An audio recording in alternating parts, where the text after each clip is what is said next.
মুখের নেতারা, আজ আমি তোমাদের ব্যাপারে সেই কথাই বলবো যেই কথা বলেছিলেন আমার ভাই হযরত ইউসুফ আলাইহিস সালাম মিশরের প্রেসিডেন্ট হওয়ার পর তার যে 11 ভাই সাহায্য নিতে প্রেসিডেন্টের সামনে যখন এলো, হযরত ইউসুফ আলাইহিস সালাম তাদেরকে চিনে ফেলেছেন। 11 ভাই ইউসুফ আলাইহিস সালামকে কুয়ার মধ্যে ফেলে দিয়েছিল।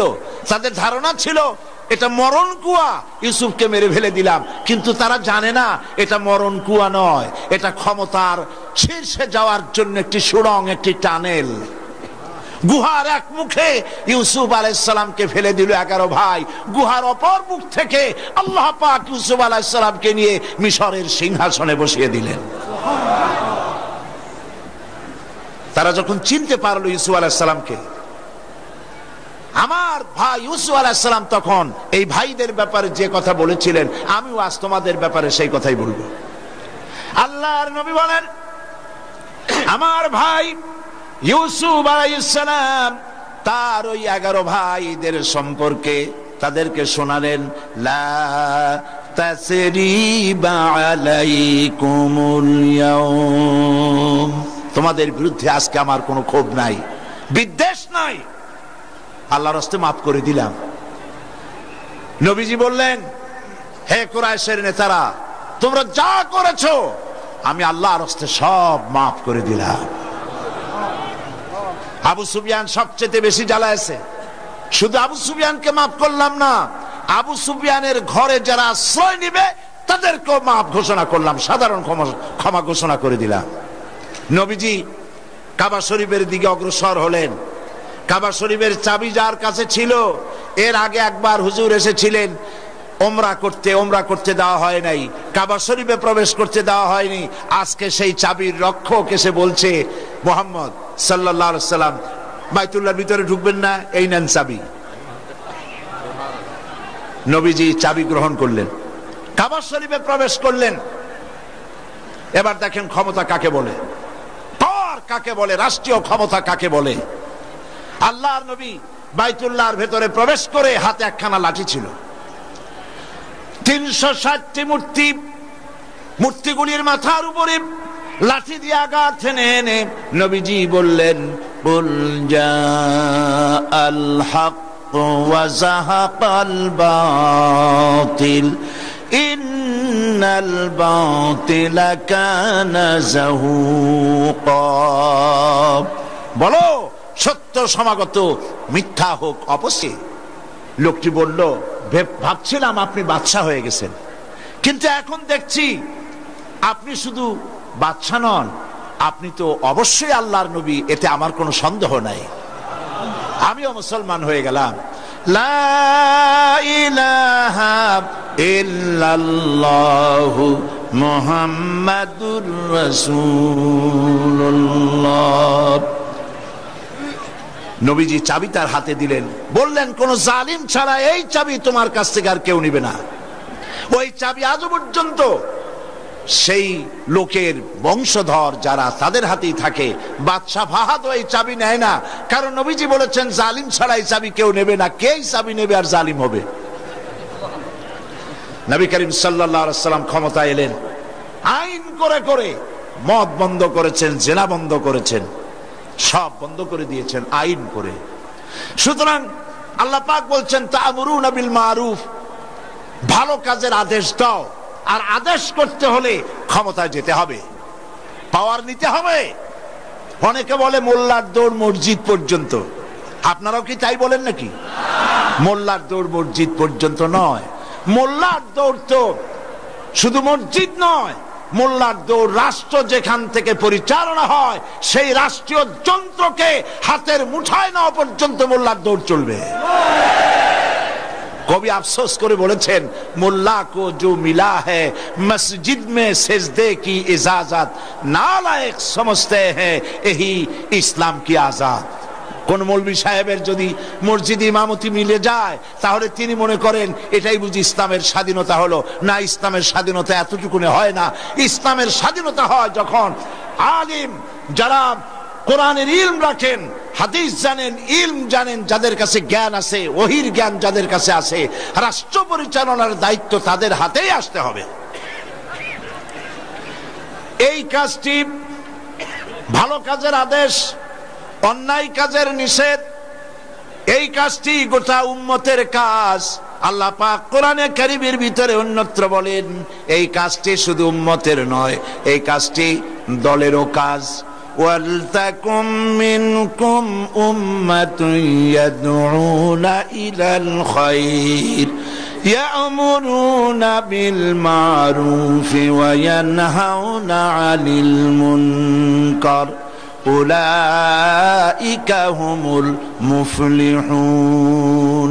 তোমাদের মধ্যে এমন একটি দল থাকতেই হবে, তোমাদের মধ্যে এমন একটি দল থাকতেই হবে যেই দলের কাজ হবে ভালো কাজের আদেশ করবে, অন্যায় কাজ দুহাতে প্রতিবন্ধকতার সৃষ্টি করবে, দুই হাতে অন্যায় বন্ধ করে দেবে, এরকমের দল থাকতেই হবে। এই কাজটি উম্মতের কাজ, কাজটি দলের কাজ। সূরা লোকমানের মধ্যে এসে আল্লাহ পাক বলছেন কাজটি হলো ব্যক্তিরও কাজ। সূরা লোকমান, হযরতে লোকমান হাকিম তার ছেলেকে নসিহত করছেন। এই নসিহত আল্লাহর কাছে এত পছন্দ হয়েছে, পিতা তার ছেলেকে উপদেশ দিয়েছেন, উপদেশগুলি আল্লাহর কাছে এত পছন্দ হলো যে লোকমান, হযরতে লোকমানের নসিহত আল্লাহ পাক কোরআন শরীফের ভিতরে কোট করে লোকমানকে চিরন্তন করে দিলেন। সুবহানাল্লাহ ওয়া বিহামদিহি। কি উপদেশ দিলেন তার ছেলেকে? তিনি হযরতে লোকমান তার ছেলেকে ডেকে বললেন, ইয়া বুনাইয়া আকিমিস সালাতা ওয়া আমুর বিল মারুফি ওয়ানহা আনিল মুনকার ওয়াসবির আলা মা আসাবাক ইন্না যালিকা মিন আজমিল উমুর। ইয়া বুনাইয়া, হে আমার কলিজার টুকরা সন্তান, আকিমিস সালাত। ছেলেকে কত আদর করে তিনি ডাকলেন। ইয়া ইবনি বললেন না, হে আমার ছেলে, তা না বলে তিনি আদর করে ডাকলেন ইয়া বুনাইয়া, হে আমার কলিজার টুকরা সন্তান, হে আমার নয়নের পুতুলি সন্তান। যারা দাওয়াত দেন, দায়ীদেরকে শিখাবার জন্য এই সব কথা কোরআন শরীফ আল্লাহ পাক রেখেছেন, কিভাবে দাওয়াত দিতে হবে। মিষ্টি মিষ্টি ভাবে দাওয়াত দাও মানুষকে। উদউ ইলা সাবিলি রাব্বিকা বিল হিকমাতি ওয়াল মাউইজাতিল হাসানা, সুন্দর করে মিষ্টি মিষ্টি করে মানুষকে দ্বীনের দিকে দাওয়াত দাও। যখন কোন দাওয়াতকারী দল দাওয়াত দিতে বেরোবে, নবী করিম সাল্লাল্লাহু আলাইহি ওয়াসাল্লাম তখন তাদেরকে বলতেন, ইয়াসসিরু ওয়ালা তুআসসিরু বাশশিরু ওয়ালা তুনাফফিরু। নবীজি বলতেন, মানুষকে সহজ করে দ্বীনের দাওয়াত দাও, দ্বীনকে কঠিন করে বুঝায়ও না। আর জাহান্নামের ভয় দেখিয়ে মানুষকে দ্বীন থেকে সরিয়ে দিও না। জান্নাতের কথা শোনায় শোনায়া শুভ সংবাদ দিয়ে দিয়ে মানুষকে দ্বীনের পথে ডাকো। সুতরাং তিনি তার ছেলেকে বললেন, ইয়া বুনাইয়া আকিমিস সালাত, নামাজকে প্রতিষ্ঠা করো, নামাজকে প্রতিষ্ঠা করো। আর ওয়া আমুর বিল মারুফ, মানুষকে ভালো কাজের আদেশ দাও। ওয়ানহা আনিল মুনকার, আর মানুষকে অন্যায় কাজ থেকে দুহাতে মানুষকে ফিরাও। ওয়াসবির আলা মা আসাবাক, আর ধৈর্য ধরো যখন বিপদ আসবে। অর্থাৎ এই কাজগুলি হলো এমন, এই ভালো কাজগুলি করতে গেলে বিপদ আসবে, আর সেই বিপদ আসলে পরে ধৈর্য ধারণ করতে হবে। ইন্না যালিকা মিন আজমিল উমুর। আর মনে রেখে দিও, এই কাজগুলি খুব সহজ কাজ না। যাদের বুকের পাটা বড়, যারা সাহসী, এই দাওয়াতের কাজগুলি তাদের জন্য। প্রিয় ভাই সব, আল্লাহ পাক বলছেন হযরতে লোকমান, তার কথা আল্লাহ পাক কোরআন শরীফে ভাবে দিলেন যে নামাজকে প্রতিষ্ঠা করো, ভালো কাজের আদেশ দাও, অন্যায় কাজ থেকে মানুষকে ফিরাও। এই টার্গেট ছিল হযরতে লোকমানের, টার্গেট ছিল তরুণ সমাজ, যুবক সমাজ। যুব সমাজ তারা হলো মেইন টার্গেট। যেই সমাজের যুবকরা ভালো থাকে, চরিত্রবান থাকে, সমাজ ভালো হয়। আর যুবকদেরকে চরিত্রবান বানাবার জন্য নামাজের চাইতে উত্তম পন্থা আর নাই। এই জন্য নবী করিম সাল্লাল্লাহু আলাইহি ওয়াসাল্লাম তিনি যুবকদের ব্যাপারে সব সময় দরদি মন তার ছিল। একবার এক মাহফিলের ভিতরে নবীজি বক্তব্য রাখছেন, দেখা গেল হযরতে জারীর রাদিয়াল্লাহু তাআলা আনহু বসার জায়গা পান নাই। তিনি এক কোণায় দাঁড়িয়ে আছেন। আল্লাহ নবী দৃষ্টি সেদিকে পড়ল। নবীজি তখন সেই যুবকের দিকে তাকিয়ে নিজের গায়ের চাদর মোবারক তার দিকে ফিকে মারলেন আর বললেন, ইজলিস ইয়া জারির, হে জারির তুমি আমার চাদরের উপরে বসো। হযরত জারির নবীজির চাদর হাতে তুলে নিয়ে দুই হাতে বুকের সাথে জড়ায় নিলেন। ফাকাব্বালাহা জারির ওয়া দাম্মাহা ইলাই, তিনি নবীজির চাদরকে বুকের সাথে জড়ায় ধরে চাদরের উপরে চুমা খাইতে লাগলেন আর বলতে লাগলেন, আকরামতানি আকরামাকাল্লাহ কামা আকরামতানি ইয়া রাসূলুল্লাহ, হে রাসূল আপনি আমাকে সম্মানিত করেছেন, আপনার সম্মান আল্লাহ রাব্বুল আলামিন আরো বাড়ায়া দিন। যুবকরা, যুবকদের টার্গেট ছিল, তারাই ছিল, তরুণরাই ছিল হযরতে লোকমানের টার্গেট, উদ্দেশ্য। তাই তিনি দরদ করে তাদেরকে দাওয়াত দিয়েছিলেন। নবী করিম সাল্লাল্লাহু আলাইহি ওয়াসাল্লাম তিনি বলেছেন, উসিকুম বিশ-শাবাবি খায়রা ফাইন্নাহুম আরাক্কু আফইদা লাকাদ বাসানি আল্লাহু বিল হানাফিয়াতি সামহা ফাহালাফানি আশ-শাবাব ওয়া খালাফানি আশ-শুয়ুখ। হযরতে নবী করিম সাল্লাল্লাহু আলাইহি ওয়াসাল্লাম বলছেন, আমি তোমাদেরকে নসিহত করছি, তোমরা যেন তোমাদের যুবকদের ব্যাপারে তোমরা অত্যন্ত দরদি মনে হবা, তাদেরকে ভালোবাসবে। কারণ আমি এসেছি পৃথিবীর বুকে, আমি এসেছি উদার পন্থা নিয়ে, তোমরা যুবকদেরকে মহব্বত করবে, যুবকদেরকে ভালোবাসবে। আমার এই দ্বীনকে, আল্লাহর দ্বীনকে জমিনে প্রতিষ্ঠা করার জন্য আমাকে সাহায্য করেছে যুবকেরা, আর আমাকে সবচাইতে বাধা দিয়েছে বুড়োরা। কারা বাধা দিয়েছে? বৃদ্ধরা। আর সাহায্য করেছে কারা? যুবকেরা। আপনারা লক্ষ্য করে দেখবেন, হযরত আবু বকর রাদিয়াল্লাহু তাআলা আনহু থেকে শুরু করে নিয়ে মানুষ বসার জায়গা না পেয়ে মানুষ চিল্লাপাল্লা করছে এক সাইডে। আমি আপনাদেরকে অনুরোধ করব, আপনারা যা মাঝখানে দুই একজন যারা দাঁড়ায়ছেন, কোথায় যাবেন? কোথায় যাবেন? যাওয়ার কোনো জায়গা নাই, বসতে দেন। আর আপনারা যারা বসছেন আমার সামনে, আপনারা মঞ্চের দিকে আমাদের দিকে একটু চেপে আসেন, যাতে দাঁড়ানো ভাইদের জন্য একটু সুবিধা হয়। যারা রাস্তায় দাঁড়ায় আছে, আপনারা কেউ দাঁড়াবেন না, বসা অবস্থায় একটু সামনের দিকে গিয়ে আসবেন। আপনারা যদি রাস্তার দিকে যান, হাজার হাজার মহিলাদের কষ্ট হবে, মা বোনদের কষ্ট হবে। আল্লাহর রাস্তে কেউ রাস্তার দিকে যাবেন না। এই মঞ্চের দিকে চেপে আসেন আর জোরে সোরে জিকির করেন, লা ইলাহা ইল্লাল্লাহ,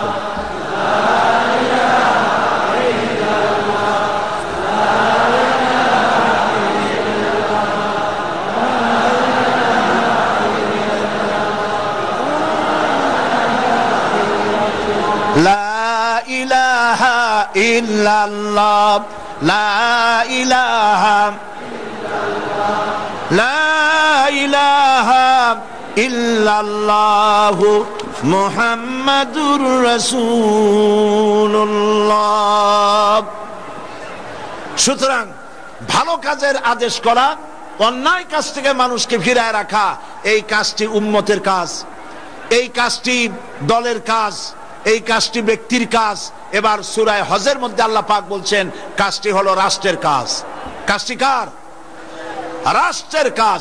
রাষ্ট্র যারা পরিচালনা করেন, আল্লাহ রাব্বুল আলামিন বলেন, আল্লাযীনা ইম্মাক্কান্নাহুম ফিল আরদ আকামুস সালাতা ওয়া আতাউজ যাকাতা ওয়া আমারু বিল মা'রুফি ওয়া নাহাউ আনিল মুনকার ওয়ালিল্লাহি আকিবাতুল উমুর। আল্লাহ পাক বলছেন, আমি যদি, মোমেনরা যদি ক্ষমতায় যায়, দিনদার ইমানদার লোকেরা যদি ক্ষমতায় যায়, তাহলে তারা 4 দফা কাজ করে। বলুন, কয় দফা কাজ করে? 4 দফা কাজ, 4খানা কাজ তারা করে। 1 নম্বরে, আল্লাযীনা মাক্কান্নাহুম ফিল আরদ আকামুস সালাত, তারা নামাজ প্রতিষ্ঠা করে, তারা যাকাত আদায় করে। নামাজ, নামাজ মুসলমানদের শ্রেষ্ঠ ইবাদত হলো নামাজ। সূরা বাকারার যে আয়াতটি আমি আলোচনা করেছিলাম, উদখুলু ফিস সিলমি কাফা, ইসলামের মধ্যে পরিপূর্ণ দাখিল হয়ে যাও। ইসলামের মধ্যে পরিপূর্ণ দাখিল হওয়ারও প্রথম শর্ত হচ্ছে নামাজ। প্রথম শর্ত কি? নামাজ। একজন অমুসলিম যখন ইসলাম কবুল করে তখন তার প্রথম কাজ কি? বলুন সবাই, নামাজ। এই নামাজ হযরত মুসা আলাইহিস সালামের কাছে আল্লাহ রাব্বুল আলামিন প্রথম যে ওহী নাজিল করলেন সে ওহীটাই ছিল নামাজ। ইন্নানি আনাল্লাহ লা ইলাহা ইল্লা আনা ফা'বুদনি ওয়া আকিমিস সালাতা লিযিকরি। আল্লাহ পাক বলছেন ইন্নানি আনাল্লাহ, নিশ্চয়ই আমি আল্লাহ, লা ইলাহা ইল্লা আনা, আমি ছাড়া কোনো ইলাহ নাই, ফা'বুদনি, অতএব আমার ইবাদত করো, ওয়া আকিমিস সালাতা লিযিকরি, আর আমার শরণার্থে নামাজ কায়েম করো। নামাজ, এই নামাজ হলো জীবনের শ্রেষ্ঠ ইবাদত। কোরআন শরীফের মধ্যে আল্লাহ পাক নামাজের কথা 82 বার বলেছেন। আমার দেশে তো মুসলমান এমন বহুত আছে, ওয়াজ শোনার জন্য, তাফসীর শোনার জন্য মুসলমানের অভাব নাই, কিন্তু নামাজ পড়ার মুসলমানের যথেষ্ট অভাব আছে। ঠিক কিনা বলেন? ঠিক কিনা বলেন? আল্লাহ পাক বলছেন নামাজ প্রতিষ্ঠা করো। এই নামাজ যদি প্রতিষ্ঠা হয়, এই কাজটা হলো এই দায়িত্ব হলো গভর্নমেন্টের। নামাজ প্রতিষ্ঠা করার দায়িত্ব কার? বলেন কার? সরকারের দায়িত্ব। সরকার অর্ডার দিবে, মুমিন সরকার অর্ডার করবে যে নামাজকে প্রতিষ্ঠা করো। বেলা 1টা বাজবে, তখন হুকুম হবে সমস্ত কোর্ট কাছারি আদালত, মিল কল কারখানা, সেক্রেটারিয়েট, ক্যান্টনমেন্ট, পার্লামেন্ট সব বন্ধ 1টা থেকে 1:30 পর্যন্ত নামাজের জন্য আর দুপুরের আহার সারার জন্য। 5 ওয়াক্ত নামাজ যদি এইভাবে গভর্নমেন্ট অর্ডার করে আর সেই অর্ডার অনুযায়ী মুসলমানেরা যদি 5 ওয়াক্ত নামাজ সঠিকভাবে আদায় করে, চিন্তা করেন, থানায় আজান হয়েছে, দারোগা সাহেবের ইমামতিতে পুলিশেরা দাঁড়ায় গেল নামাজের জামাতে, এসপির ইমামতিতে নামাজ পড়তেছে সেই অফিসের সমস্ত অফিসারেরা, স্বরাষ্ট্রমন্ত্রীর ইমামতিতে তার মন্ত্রণালয়ের লোকেরা জামাতে নামাজ আদায় করতেছে। এই যদি অবস্থা হয়, তাহলে এমন এসপি যে নিজে ইমামতি করে, এমন দারোগা যে নিজে ইমামতি করে বছরের পর বা জামাত নামাজ আদায় করে, এই সব এসপি দারোগা পিটাইয়াও ঘুষ খাওয়ানো যাবে? ঘুষ খাবে? আর খাবে না। যেই কলেজ আর বিশ্ববিদ্যালয় আজান হয়, বিশ্ববিদ্যালয়ের ভাইস চ্যান্সেলর ইমামতি করেন, বিভিন্ন ফ্যাকাল্টির ডিন ইমামতি করেন, আর তার পেছনে ছাত্র ছাত্রীরা নামাজ পড়ে। যেই বিশ্ববিদ্যালয়ে এরকম নামাজ আদায় হয় শিক্ষকদের পেছনে, ভাইস চ্যান্সেলরের পেছনে, সেই বিশ্ববিদ্যালয় কি ধর্ষণের সেঞ্চুরি হতে পারে? জোরে বলেন, পারে? পারে না। এই জন্য আল্লাহ রাব্বুল আলামিন নির্দেশ করেছেন, যা ইমানদাররা তারা যদি ক্ষমতায় যায় তাহলে তাদের প্রথম কাজ হবে নামাজকে প্রতিষ্ঠা করা, নামাজ আদায় করা। এই নামাজ হলো মুসলমানদের জীবনের শ্রেষ্ঠ ইবাদত। আল্লাহ পাক বলছেন, ওয়ামুর আহলাকা বিসসালাতি ওয়াসতাবির আলাইহা লা নাসআলুকা রিজকান নাহনু নারযুকুকা ওয়াল আকিবাতু লিত্তাকওয়া ওয়ামুর আহলাকা বিসসালাত ওয়াসতাবির আলাইহা, নামাজের জন্য পরিবর্গকে আদেশ করো আর নিজেও নামাজের উপরে প্রতিষ্ঠিত থাকো। আমি তোমাদের কাছে রিজেক্ট চাই না, রিজেক্ট তো আমি তোমাদেরকে দেই। রিজেক্ট কে দেয়? জোরে বলেন না, কে দেন? আল্লাহ পাক। আমাদের দেশে লক্ষ্য করেন, বাংলাদেশ হচ্ছে সুজলা সুফলা শস্য শ্যামলা দেশ। যেখানে হাত দেবেন সেখানে খাবার পাওয়া যায়, পুকুরে খাবার পাওয়া যায়, পানির মধ্যে হাত দিলে খাবার পাওয়া যায়, গাছে হাত দিলে খাবার পাওয়া যায়, মাটিতে হাত দিলে খাবার পাওয়া যায়। এত খাবার যে দেশে, সেই দেশের মানুষেরাই সবচাইতে বেশি না খাইয়ে মরে। ঠিক কিনা বলেন? এবার যান মধ্যপ্রাচ্যে, সৌদি আরবে যান, যে দেখবেন পাহাড় আর পাহাড়, বালু আর বালু, মরুভূমি আর মরুভূমি। গাছপালা তেমন কিছু নাই, ফসলাদিও তেমন কিছু হয় না, মানুষ মরে না না খাইয়া, বরং খাইয়া খাইয়া এক একজন তার পেটকে 2খানা তরমুজের সাইজ বানায় ফেলাইছে। না খাইয়া মরে না, না খাইয়া মরে। যেখানে খাবার আছে, পানি আছে, সম্পদ আছে, এই জায়গার মানুষ মরে। কারণ কি? কারণ হলো আল্লাহ রাব্বুল আলামিন বলেন, ওয়ালাউ আন্না আহলাল কুরা আমানু ওয়াত্তাকাউ লাফাতাহনা আলাইহিম বারাকাতিম মিনাস সামাই ওয়াল আরদ। আল্লাহ পাক বলেন, দেশের লোকেরা, জনপদের লোকেরা যদি দুইটা কাজ করে, এক নম্বর যদি আমার উপর ঈমান আনে আর আমাকে যদি ভয় করার নীতি অবলম্বন করে চলে, আল্লাহ পাক বলেন তাহলে আমি ওই জনপদের মানুষের জন্য তাদের দেশের আকাশ আর জমিনের বরকতের সব দরজা আমি আল্লাহ খুলে দেব। আকাশ থেকে জমিন থেকে বরকত দান করব। আল্লাহ পাক বরকত দেন। আল্লাহকে ভয় যে করে সে নামাজ আদায় করে। আল্লাহ পাক বলেন, রিজেক্ট তো আমি তোমার কাছে চাই না, রিজেক্ট তো আমি তোমারে দেই। নিজে নামাজ পড়ো আর পরিবার পরিবর্গকে নামাজের জন্য নির্দেশ দাও। জাহান্নামে যারা যাবে, যত কারণ আছে জাহান্নামে যাওয়ার, তার মধ্যে শ্রেষ্ঠ কারণ হলো, অন্যতম কারণ হলো বেনামাজি থাকা, নামাজ না পড়া। কোরআন বলছে, আল্লাহ রাব্বুল আলামিন কোরআন শরীফের ভিতরে বলছেন, ইয়াতাসাআলুনা আনিল মুজরিমিন মা সালাকাকুম ফি সাকার ক্বালু লাম নাকু মিনাল মুসাল্লিন ওয়া লাম নাকু নুতঈমুল মিসকিন। জাহান্নামীদেরকে প্রশ্ন করা হবে, জাহান্নামে কেন এসেছো? তারা বলবে, আমরা নামাজ পড়ি নাই, নামাজ আদায় করতাম না, আর আমরা মিসকিনদেরকে খেতে দিতাম না। জাহান্নামে যাওয়ার যে বড় দুটি কারণ, তার একটি হলো নামাজ না পড়া, আর একটি হচ্ছে মিসকিনদেরকে খেতে না দেওয়া। প্রিয় ভাই সব, নবী করিম সাল্লাল্লাহু আলাইহি ওয়াসাল্লাম বলেছেন, লা দীনা লিমান লা সালাতা লাহু, তার কাছে দ্বীন নাই, ঈমান নাই যার কাছে নামাজ নাই। পরিষ্কার কথা হলো, পাসপোর্টে আপনার নাম লেখা থাকতে পারে মুসলমান, সার্টিফিকেটে নাম লেখা থাকতে পারে মুসলমান, ভোটার লিস্টে আপনার নাম লেখা থাকতে পারে মুসলমান, কিন্তু আপনি যদি নামাজি না হন, আল্লাহর খাতায় মুসলমান হিসেবে নাম থাকার কোনো কারণ নাই। মুসলমান হতে হলে নামাজকে সঠিকভাবে আদায় করতে হবে। মান তারাকা সালাতান মুতাআম্মিদান ফাকাদ কাফারা, ইচ্ছে করে যে নামাজ ছেড়ে দিল সে কুফরি করলো। ফাকাদ কাফারার দুটি অর্থ, একটা অর্থ হলো এই, ইচ্ছে করে যে নামাজ ছাড়লো সে কুফরি করলো, আর এক অর্থ হলো ইচ্ছে করে যে নামাজ ছেড়ে দিল সে কাফের হয়ে গেল। জোরে বলেন নাউজুবিল্লাহ। একজন আল্লাহর বান্দা আর একজন কাফের, দুইজনের মধ্যে পার্থক্য কি বলেন? নবীজি বলেছেন, আল্লাহর বান্দা, আল ফারকু বাইনাল আবদি ওয়াল কুফরে, কাফের এবং আল্লাহর বান্দা দুজনের মধ্যে পার্থক্য হচ্ছে নামাজ।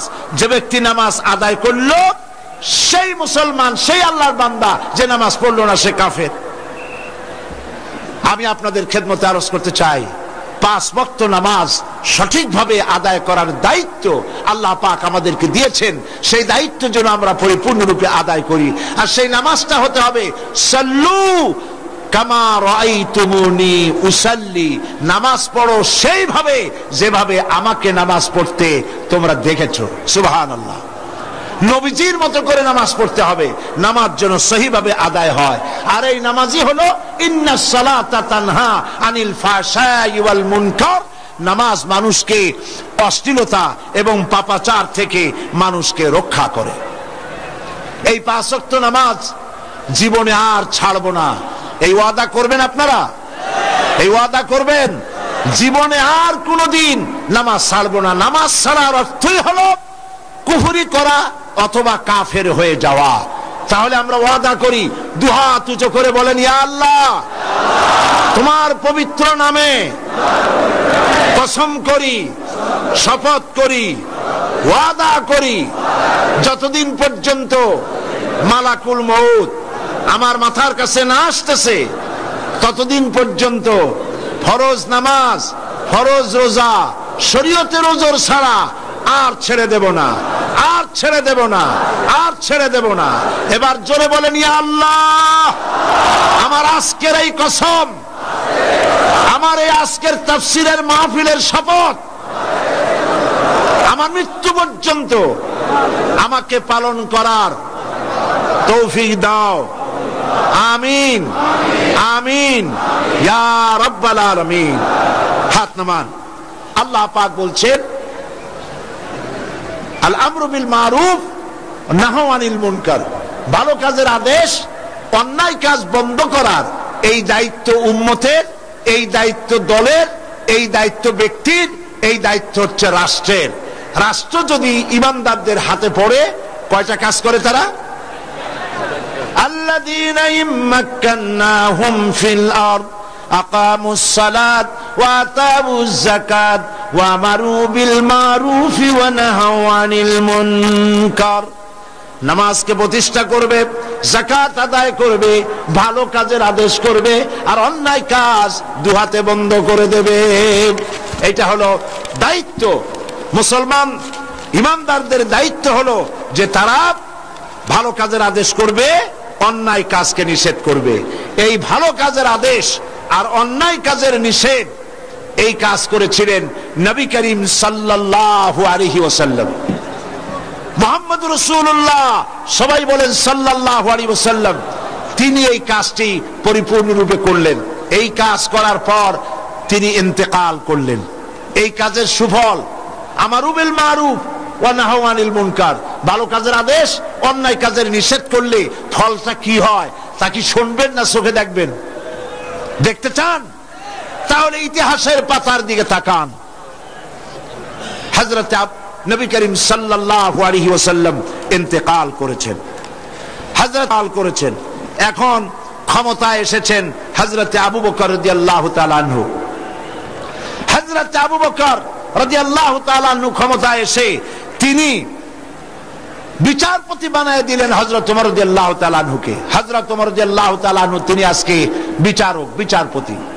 1 বছর বিচার কার্য পরিচালনা করলেন। 1 বছর পর ঐতিহাসিকরা লিখছেন ফামাকাসা আমান কামিলান ফালাম ইয়াখতাসিম ইলাইহি ইসনান। 1টি বছর চলে গেল, বিদায় হয়ে গেল। হযরত ওমর রাদিয়াল্লাহু তাআলা আনহুর বিচারালয়ে 2টা লোক এরকম এলো না যে একজন আরেকজনের বিরুদ্ধে কোনো মামলা দায়ের করার জন্য কেউ হযরত ওমরের দরবারে আসলো না। সুবহানাল্লাহ বলবেন না? সুবহানাল্লাহ বলবেন না? পৃথিবীতে আছে এরকম কোন দেশ যেখানে 1 বছরের ভিতরে কোনো মামলা দায়ের হয় না? হযরত ওমর এলেন নবী করিম সাল্লাল্লাহু আলাইহি সাল্লামের, হযরত ওমর এলেন আবু বকর রাদিয়াল্লাহু তাআলা আনহুর কাছে, এসে বললেন মা হাজাতাবি ইনদা কওমিন মুমিনিনা ইয়া খলিফাতা রাসূলিল্লাহ সাল্লাল্লাহু আলাইহি ওয়াসাল্লাম। হে রাসূলের খলিফা হযরত আবু বকর, এই জাতির কাছে বিচারকের দরকারটা কি? উনি জিজ্ঞেস করলেন কারণ কি, একথা কেন বলো? তিনি বললেন আমি 1 বছর পর্যন্ত বিচারালয়ে বসে থাকলাম, সকালে আসি বিকালে যাই, 1 বছরের ভিতরে একটা লোকও আমার কাছে আসলো না একটা মামলা নিয়ে। তো যে দেশে মামলা হয় না সেখানে বিচারকের দরকার কি? হযরত আবু বকর প্রশ্ন করলেন তোমার কাছে বিচার চাইতে কেউ আসলো না কেন, এ ব্যাপারে তোমার ধারণা কি? হযরত ওমর বলেন ইয়া খলিফা, হে আল্লাহর রাসূলের খলিফা, আমার ধারণা হচ্ছে 1 বছরের ভিতর বিচার আমার কাছে কেউ চাইতে আসলো না, তার কারণ দীনুহুমুন নাসিহা, এই কওম, এই জাতির দিন হচ্ছে ভালোবাসা। এ জাতি, এ মুসলিম জাতি একজন আরেকজনকে ভালোবাসে, কল্যাণ কামনা করে, প্রত্যেকের কল্যাণ কামনা করে। একে অপরের কল্যাণ কামনা করলে সেখানে কি মারামারি হয়, মামলা মোকদ্দমা হয়? দীনুহুমুন নাসিহা ওয়া মানহাজুহুমুল কুরআন, আর তাদের মানহাজ, তাদের সংবিধান, তাদের উদ্দেশ্য, তাদের লক্ষ্য আল্লাহর কোরআনের রাজ কায়েম করা। আল্লাহর কোরআন হচ্ছে তাদের সংবিধান। আমাদের মাওলানা 5 বছরে 10 লাখ কেস আছে। মাওলানা শামসুদ্দিন সাহেব বলছেন শুধু চট্টগ্রামে না, বাংলাদেশ 10 লাখ। বাংলাদেশে 5 বছরে 10 লক্ষ কেস নাকি এখনো জমা হয়ে আছে। দেখেন অবস্থা। আর 1 বছরের ভিতর একটা মামলা আসে নাই, কারণ দীনুহুমুন নাসিহা। এই জাতির দিন হচ্ছে পরস্পরকে ভালোবাসা। ওয়া আমালুহুম আল আমরু বিল মারুফ ওয়া নাহাউ আনিল মুনকার। আর তাদের আমল হলো একজন আরেকজনকে ভালো কাজের আদেশ দেয় আর অন্যায় কাজ দুহাতে ফিরায়। কথা বুঝতে পেরেছেন? অন্যায় কাজ বন্ধ করে দেয়। ওয়াইদা মারিদু আহাদুহুম আদুহু। যখন এদের মধ্যে কেউ অসুস্থ হয় তাহলে তখন তারা সকলে তাকে দেখতে যায়, সেবা শুশ্রূষা করে। ওয়াইজা ইফতাকারা নাসারুহু। আর যখন তাদের মধ্যে কেউ ফকির হয়ে যায়, গরিব হয়ে যায়, তখন তাদের সাহায্য করার জন্য লোকেরা এগিয়ে আসে। ফামাদা ইয়াখতাসিমুনা ইলাইয়া ইয়া খলিফাতা রাসূলিল্লাহ সাল্লাল্লাহু আলাইহি ওয়াসাল্লাম। এই যখন জাতির অবস্থা, তখন কোন দুঃখে আমার কাছে মামলা নিয়ে লোকেরা এসে হাজির হবে? এই জন্য আমার কাছে মামলা নিয়ে কেউ আসে না। এই জন্য কাজটি হলো আমারু বিল মারুফ ওয়া নাহু আনিল মুনকার। এই কাজটা করলেই জমিনে শান্তি প্রতিষ্ঠা হবে, দেশ সুখী হবে, সমৃদ্ধশালী হবে। আলহামদুলিল্লাহ বলি। দেখুন নবী করিম সাল্লাল্লাহু আলাইহি ওয়াসাল্লাম বলছেন, ফাওয়াল্লাযী নাফসি বিয়াদিহি লা তা'মুরুন্না বিল মারুফ ওয়া লা তানহাউন্না আনিল মুনকার।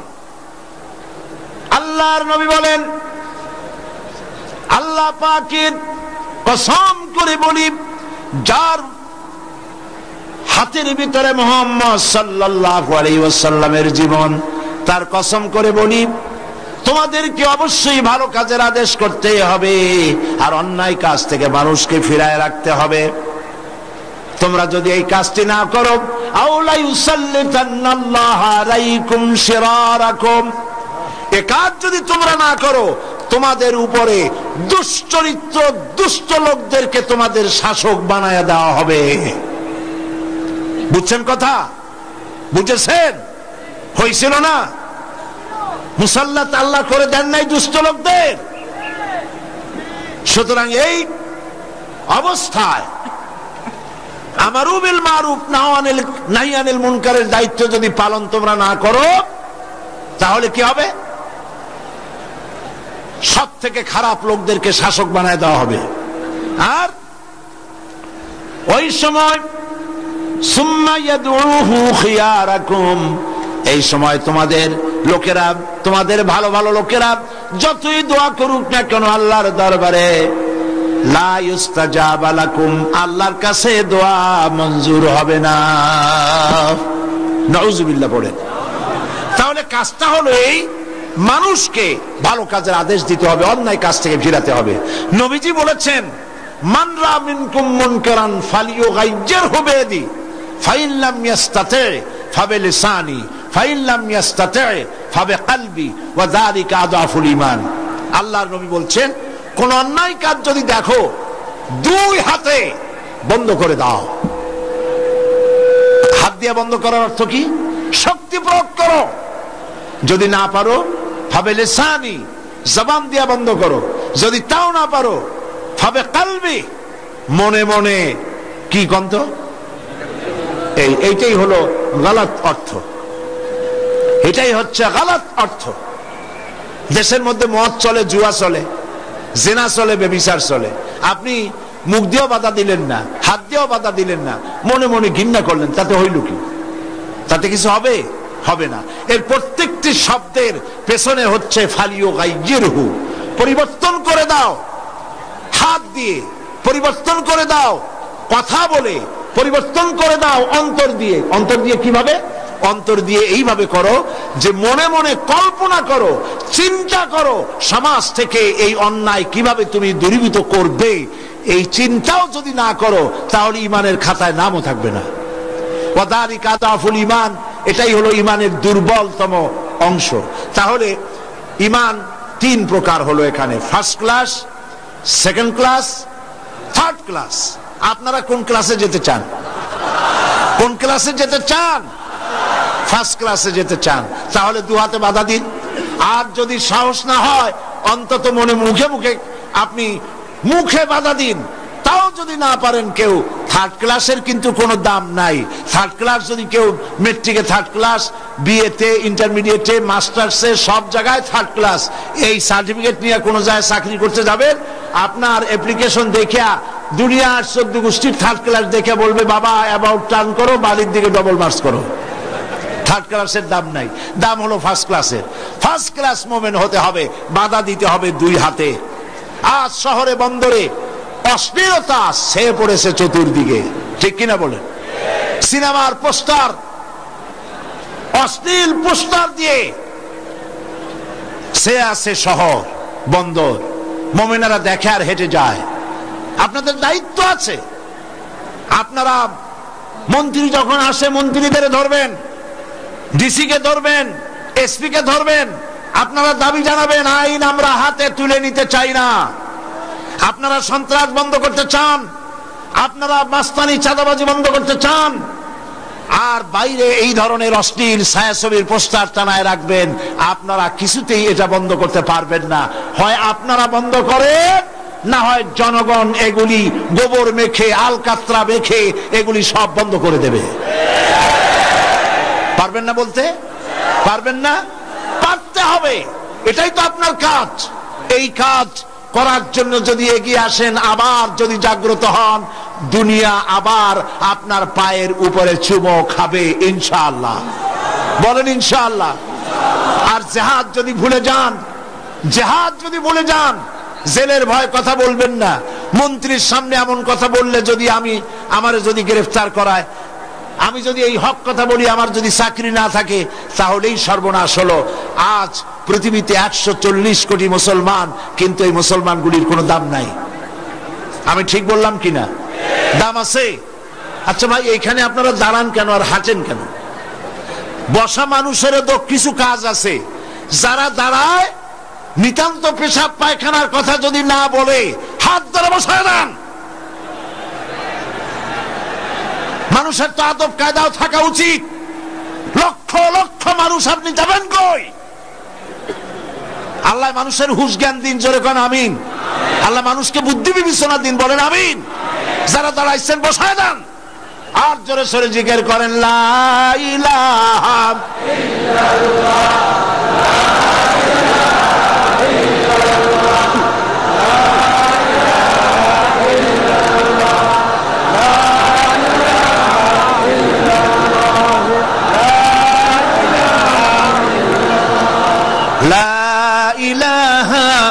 ইল্লাল্লাহ, লা ইলাহা ইল্লাল্লাহ, লা ইলাহা ইল্লাল্লাহ, লা ইলাহা ইল্লাল্লাহ মুহাম্মাদুর রাসূলুল্লাহ।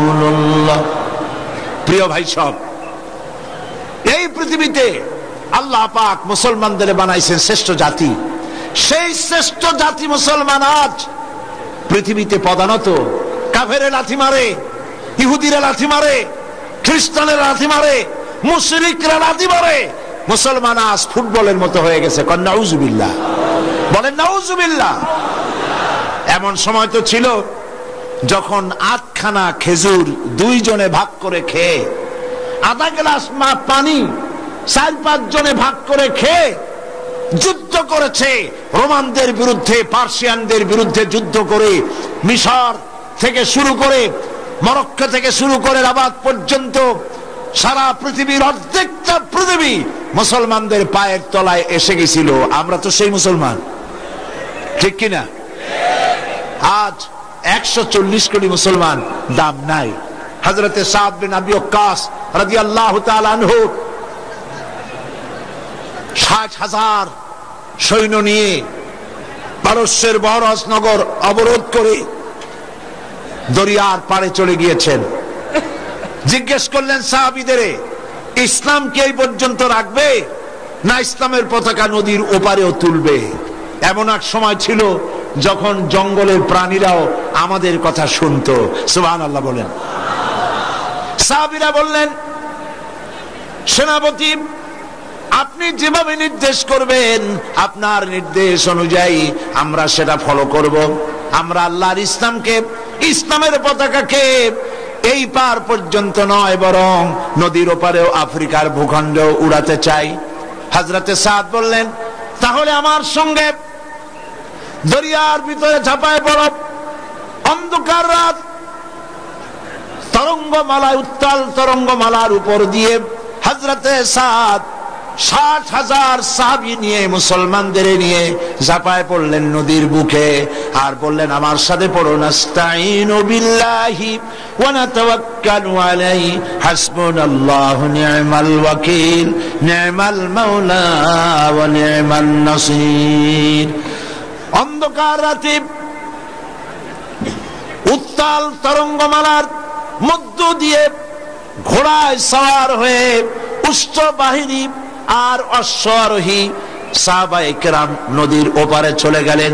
বিশ্বকবি আল্লামা ইকবাল বলেন, দশত দশত হ্যায়, দশত দশত হ্যায়, দরিয়া ভি না ছোড়ে हमने, दश्त दश्त है दरिया भी न छोड़े हमने, बहरे जुल्मत पे दौड़ा दिए घोड़े हमने। প্রান্তর তো প্রান্তর, অন্ধকার রাতে উত্তাল তরঙ্গমালার উপর থেকে ঘোড় সওয়ার হয়ে আমরা আফ্রিকার ভূখণ্ড ইসলামের পতাকা উড্ডীন করেছি। আমরা সেই মুসলমান।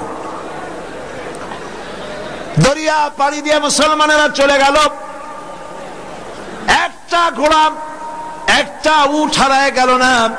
একজন সাহাবীও পানিতে ডুবে গেলেন না।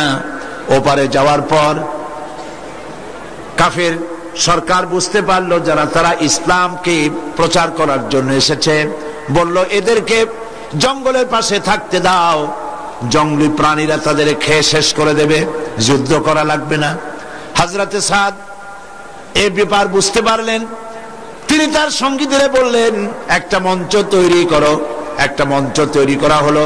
মঞ্চের উপরে দাঁড়িয়ে হযরতে সাদ জঙ্গলের দিকে ফিরে ঘোষণা করলেন, ইয়া আইয়াতুহাল হাশারাতু ওয়াসসিবাউ নাহনু আসহাবু রাসূলুল্লাহ সাল্লাল্লাহু আলাইহি ওয়াসাল্লাম ফারজিউ ফাইন্না নাজিলুন ফামান ওয়াজাদনা বা'দাহু কাতালনাহু।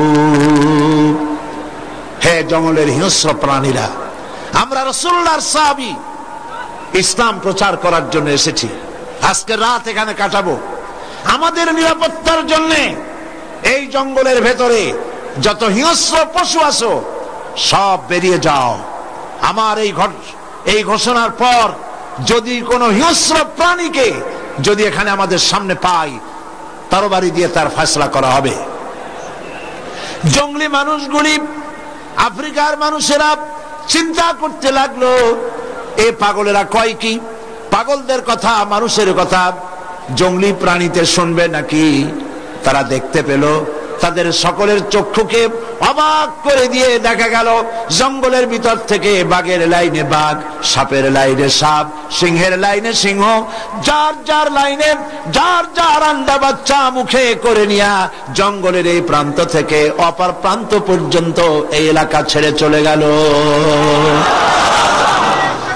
এমন দিন ছিল যখন মুসলমানেরা এভাবে করে আল্লাহর দিন জমিনে প্রতিষ্ঠা করেছে, জঙ্গলি প্রাণীরা পর্যন্ত কথা শুনেছে। আর আজাব 140 কোটি মুসলমান পৃথিবীতে, আজ মুসলমানের দাম নাই। সুতানাতা দিয়া আজ মুসলমানদেরকে মারা হচ্ছে। টুইন টাওয়ার ভাঙলো, কে ভেঙেছে তার দলিল দেখার কোনো দরকার নাই। উনি মোড়ল, উনি মাতব্বার, উনি যা বলবেন তাই হবে।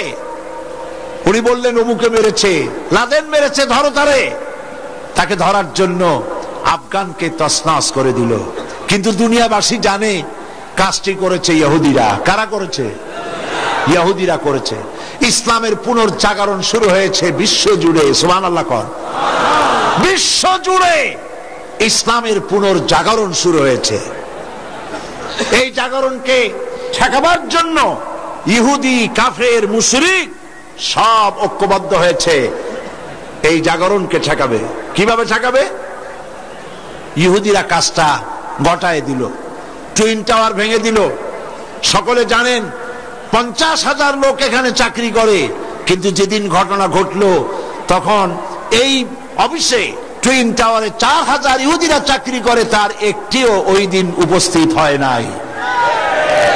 এর কারণ হলো ঘটনা তো তারাই ঘটাইছে। দুনিয়ার সামনে কোন দলিল না দিয়ে, প্রমাণ না দিয়ে মায়ের আরম্ভ করলো আফগানের উপরে। আফগানকে তছনছ করে দিল। আমেরিকাকে মনে রাখতে হবে, তালেবান শেষ হওয়ার অর্থ ইসলাম শেষ হওয়া নয়। ইসলাম কার? জোরে বলেন কার? আল্লাহ রাব্বুল আলামিন বলেন, ইউরিদুনা লিইউতফিউ নূরাল্লাহি বিআফওয়াহিহিম ওয়াল্লাহু মুতিম্মু নূরিহি ওয়ালাউ কারিহাল কাফিরুন। ওরা চায় মুখের ফু দিয়া আমার আলোকে নির্বাপিত করে দেবে। আল্লাহ পাক বলেন, আমি আমার দিনকে পূর্ণতা দান করব, তাতে কাফের বেঈমানদের ভিতরে যত জ্বালা যন্ত্রণা হোক, ওদের মনে যত অসহনীয় হোক, ইসলাম আমি জিন্দা করব। আমরা ভেবেছিলাম বুশের দশা আফগানিস্তানে আব্রাহার মতো হবে, কিন্তু আল্লাহ এত তাড়াতাড়ি তাকে নেবে না। এর পেছনে আল্লাহ পাকের বিরাট পরিকল্পনা আছে, যে পরিকল্পনা আমরা বুঝি না। ওয়াল্লাহু আ'লামু ওয়া আনতুম লা তা'লামুন। আল্লাহ ভালো জানেন, আমরা জানি না। তবে একটা জিনিস আমরা বুঝতেছি, আফগানের মুসলমানদের উপরে হামলা হচ্ছে, টার্গেট হচ্ছে, বিশ্বাস করুন, আফগানের উপরে আমেরিকান হামলা, টার্গেট ওসামা বিন লাদেন নয়, টার্গেট ইসলাম, টার্গেট মুসলমান, টার্গেট মধ্য এশিয়ার তেল সম্পদ। মার্কিন নিয়ন্ত্রণে নিয়ে এই তেল সম্পদকে কুক্ষিগত করার জন্য উজবেকিস্তান, তাজিকিস্তান থেকে আফগানের ভেতর দিয়ে পাকিস্তানের পোর্ট ব্যবহার করে পাইপলাইনের মাধ্যমে তেলগুলি শোষণ করে নেওয়া, চুরি করে নেওয়া, এটাই হলো মূল উদ্দেশ্য। ইসলাম ধ্বংস করবে, মুসলমান শেষ করবে, আর মুসলমানদের তেল সম্পদকে বিনষ্ট করে দেবে। এই টার্গেট নিয়ে সে এগোচ্ছে। কিন্তু আমেরিকায় মানুষ তো আছে, সব তো আর বুশ না, মানুষ আছে যারা চিন্তা ভাবনা করে। একটা মানুষ ভুল করেছে বা করে নাই, কে করেছে আমরা জানি না। টুইন টাওয়ারের ঘটনা যারা করেছে আমরা তার নিন্দা করি, অমানবিক কাজ অবশ্যই নিন্দা করি, কিন্তু কোন প্রমাণ ছাড়া এই যে কাজটা আমেরিকা করলো, আমেরিকার জনগণ বুদ্ধিমান বিচক্ষণ যারা, তারা চিন্তা করছে এই মুসলমানগুলোরে মারে কেন? ওদিকে ইসরায়েল দিয়ে মারাচ্ছে প্যালেস্টাইনে, নিজেরা মারতেছে আফগানে। কারণটা কি? ইসলামটা কি? কোরআনটা কি? এই যে মৌলবাদ করে জিনিসটা কি বোঝার জন্য তারা কোরআনের কাছে আসতেছে, তারা ইসলামের কাছে আসতেছে। আমাদের কাছে খবর আছে, বিগত 11ই সেপ্টেম্বর টুইন টাওয়ারের ঘটনার থেকে শুরু করে এ পর্যন্ত আমেরিকায় খ্রিস্টানরা ইসলাম কবুল যে করতেছে, তার রেশিও অতীতের যে কোনো সময়ের তুলনায় আমেরিকা ইসলাম গ্রহণ করার সংখ্যা 4 গুণ বেড়ে গেছে। এখন আমার কাছে তো মনে হয় অসম্ভব নয় আমেরিকার প্রেসিডেন্ট কে হবে তা আগামীতে আমেরিকার মুসলমানেরাই নির্ধারণ করবে। সেই পজিশন আসতেছে ইনশাআল্লাহ। প্রিয় ভাইয়েরা, 1978 সনে সর্বপ্রথম আমি নিউ ইয়র্ক সফর করেছিলাম আমেরিকা। তখন সেখানে মুসলমান দেখেছিলাম মাত্র, মসজিদ দেখেছিলাম মাত্র 4টা কি 5টা মসজিদ। আর গত জুন মাসে নিউ ইয়র্ক সফর করলাম, আমি তাদের কাছ থেকে জানতে পারলাম নিউ ইয়র্ক, শুধুমাত্র নিউ ইয়র্ক সিটিতেই নাকি এখন 3 শতাধিক মসজিদ শুধু একটা সিটিতে, নিউ ইয়র্ক মেগা সিটি, 300 মসজিদ। ইংল্যান্ডে আজ থেকে 100 বছর আগে, 100 বছর আগে মসজিদ ছিল মাত্র একটা। সেই ইংল্যান্ডে এখন মসজিদের সংখ্যা 8000 ছাড়াই গেছে। কেমনে ঠেকাবে? मगरिब की वादियों में गूंजी अदा हमारी, मगरिब की वादियों में गूंजी अदा हमारी, थमथा न था किसी से सैल रवा हमारा।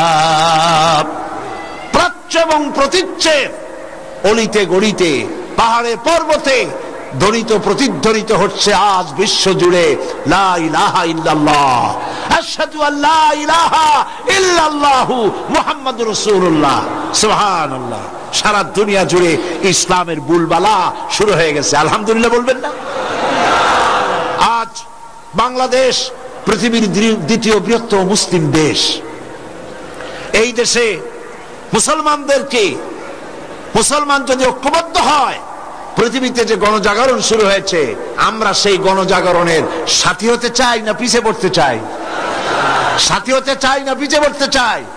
কারা কারা সাথী হতে চান? আলহামদুলিল্লাহ। এই গণজাগরণের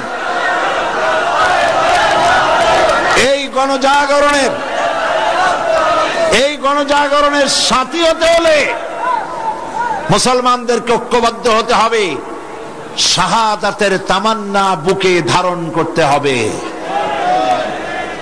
আল্লাহ পাক সংখ্যার উপরে ভিত্তি করে মুসলমানদের বিজয় দেন না। মুসলমানদের বিজয় হয় আল্লাহর রহমতে। কিসের উপরে হয়? শর্ত হলো ঈমান। আল্লাহ পাক কোরআনের ভিতরে বলেছেন, ওয়ালা তাহিনু ওয়ালা তাহজানু ওয়া আনতুমুল আ'লাউনা ইন কুনতুম মুমিনিন। কোনো ভয় নাই, কোনো চিন্তা নাই যদি তোমরা মুমিন হও। আল্লাহ পাক বলেন তোমাদেরকে আমি জয়ী করব। 10 জন ইমানদার সাবির ধৈর্যধারী মুত্তাকি 10 জন যদি হও, 100 কাফেরের উপরে বিজয় দেব। 100 যদি হও, 1000 কাফেরের উপরে আল্লাহ রাব্বুল আলামিন বিজয় দান করবেন। এটি আল্লাহ পাকের ওয়াদা। মুতার প্রান্তরে জিহাদ হবে, যুদ্ধ হবে। নবী করিম সাল্লাল্লাহু আলাইহি ওয়াসাল্লাম তিনি বললেন, রোমানরা আসতেছে 1 লক্ষ সৈন্য নিয়ে, আর নবীজি মাত্র 300 3000। তিনি 3000 সাহাবীদেরকে প্রস্তুত করলেন। কতজনের মোকাবেলায়? 1 লক্ষের মোকাবেলায় 3000। মাত্র 3000। নবীজি বললেন, এই জাদি সেনাপতির দায়িত্ব পালন করবে জায়েদকে দাঁড় করায় দিলেন। এরপরে জায়েদ যদি না থাকে, যদি সে শহীদ হয়ে যায়, আমার চাচাতো ভাই জাফর বিন আবি তালেব সেই হবে সেনাপতি। সেও যদি মারা যায়, শহীদ হয়ে যায়, আব্দুল্লাহ বিন রাওয়াহা। 3 জনের নাম নিলেন নবীজি। 3 জনের বুঝতে কষ্ট হলো না, এই জিহাদের ভিতরে একজনও আর ফিরবে না, যেহেতু নবীজি বলেছেন একজনের পর একজনের কথা।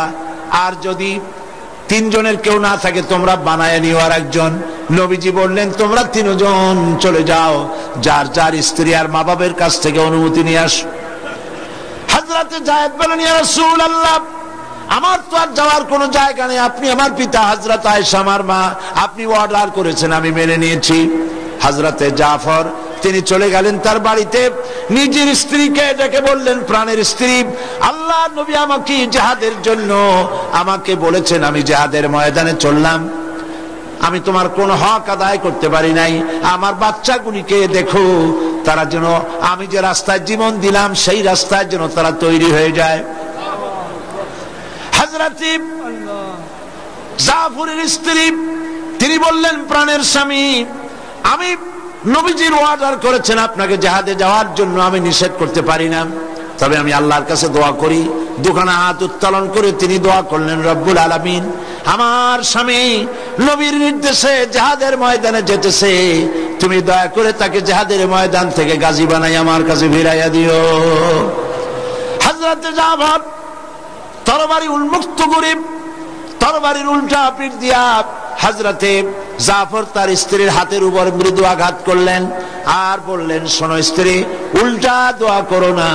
আল্লাহর নবী আমার নাম 2 নম্বরে বলেছেন, আমি যে আজকের এই জিহাদের ময়দানে শহীদ হয়ে যাব এতে কোনো সন্দেহ নাই। তিনি চললেন, স্ত্রী কাঁদে, বাচ্চা ছেলেগুলি পিছনে পিছনে আব্বা আব্বা বলে কান্দে। হযরতে জাফর একবারের জন্য পিছনের দিকে ফিরে দেখলেন না কে কান্দে।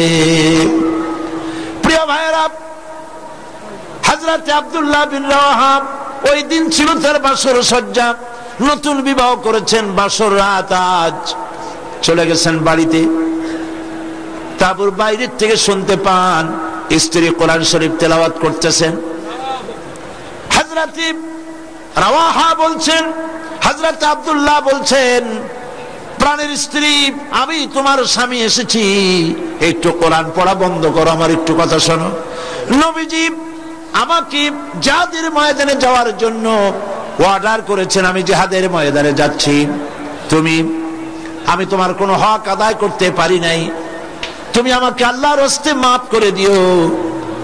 স্ত্রী বলছে, প্রাণের স্বামী, একটা বার ভেতরে আসেন, আমি আপনাকে দেখে নেই, একবার মাত্র দেখেছিলাম, আরেকটি বার আপনাকে দেখতে চাই। হযরত আব্দুল্লাহ বলেন, প্রাণের স্ত্রী, আমি ঘরের ভিতরে প্রবেশ করব না, ঘরের ভিতরে এলে পরে তোমাকে দেখলে আমার দিলের ভিতরে তোমার প্রতি মহব্বত বেড়ে যেতে পারে, আমি ভেতরে আসব না। স্ত্রী বলছেন, আব্দুল্লাহ, ঘরে আসতে পরে কোনো প্রেম নিবেদন করব না, শুধু তোমার চেহারাটা একবার দেখে রাখবো, কারণ তোমাকে আমি ভালো মতো দেখতে পারি নাই, একটিবার প্রাণ ভরে দেখতে চাই, যাতে করে কিয়ামতের ময়দানে, হাসরের ময়দানে আমি যেন তোমাকে স্বামী বলে চিনে নিতে পারি। হযরতে জাফর, হযরতে আব্দুল্লাহ তিনি বলছেন, স্ত্রী, যদি তোমার সেই ইচ্ছাই হয় আর যদি তুমি ধৈর্য ধারণ করতে পারো, আমাকে দেখার কোনো প্রয়োজন নাই, তুমি যদি ধৈর্য ধারণ করো আর আল্লাহ যদি আমার শাহাদাত নসিব করেন, কিয়ামতের ভিতরে, জান্নাতের ভিতরে আল্লাহ রাব্বুল আলামিন তোমাকে আমাকে স্বামী স্ত্রী হিসাবে পরিচয় করাইয়া